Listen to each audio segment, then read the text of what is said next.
The British government has confirmed that one of its citizens was killed in the attack in New Orleans on New Year's Day. A judge says he'll sentence Donald Trump before the inauguration, but signals he won't send him to prison.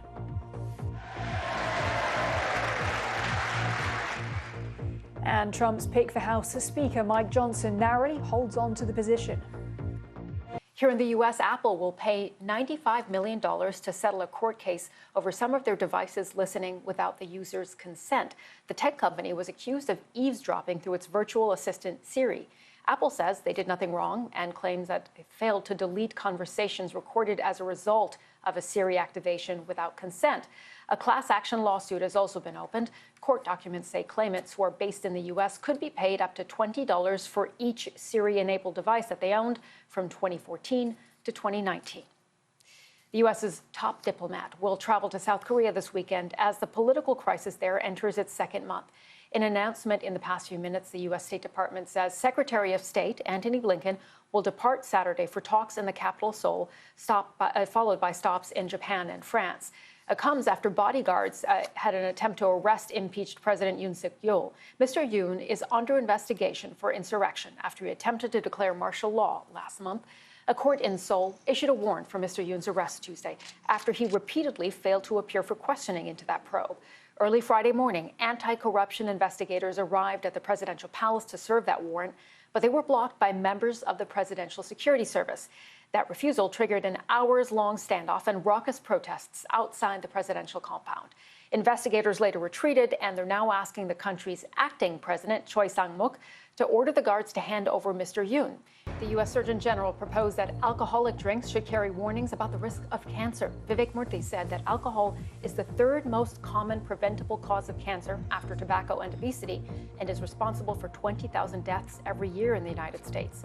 Share prices of U.S.-listed alcoholic beverage companies fell up to 4% on that news. Germany's foreign minister is warning Syria's new leaders not to establish an Islamist government after Bashar al-Assad was forced from power last month. Annalena Baerbock is visiting the Syrian capital Damascus alongside her French counterpart. They met Syria's de facto leader, Ahmed al-Sharaa, and visited the notorious Saydania prison, where opponents of the Assad regime were tortured and killed.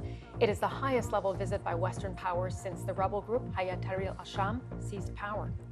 Air pollution monitors say Hanoi in Vietnam is currently the most polluted city in the world. It's been covered in thick smog over recent weeks. It's caused by a combination of atmospheric conditions and increased emissions as more fuel is burned for heating during the colder winter months. The government says it will encourage greater use of electric vehicles to help address the problem.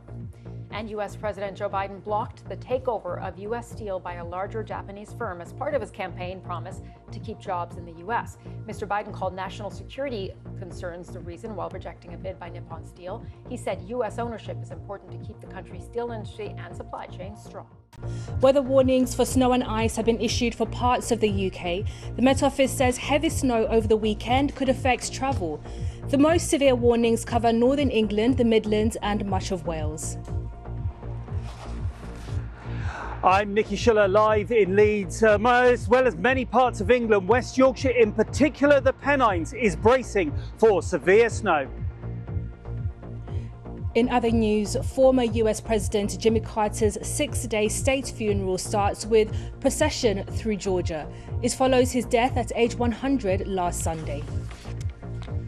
The Prince and Princess of Wales say they are shocked and saddened by the death of Edward Pettifer, killed in a New Orleans vehicle attack. He was the son of Prince William's former nanny.